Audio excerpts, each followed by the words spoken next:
काला कोबरा देखनी।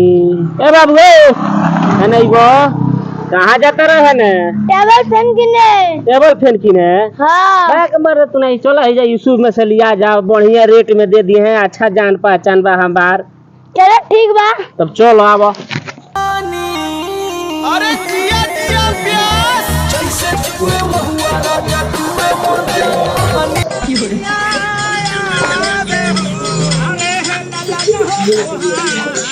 ए भाई तनी वो टेबल फैन देखबै लइकवा खातिर। ठीक बारू को देखो ला देखबो देखो रे बाबू ठीक बा देख तो। हाँ ठीक बा। ठीक बा 700 रुपया दाम बा को 700। हां बाग मारा 700 दाम बा को। अरे चलो तो अपना जान के आइल वाला तो चलो 50 को कम दे दियो। अच्छा ठीक बा चल बाबू 750 रुपया को होता है चल ले 50 को छोड़ला हन। हाँ चलो दो पैसा दो जल्दी दो। ठीक बा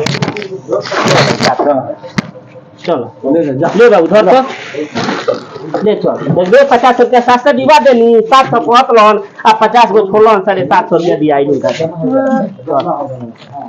हमारे फैनवा तो मैं टेबलवा नहीं खन देली। अरे बाप रे हो रे देखना फैनवा दे दल टेबल चल बे चल तो चल।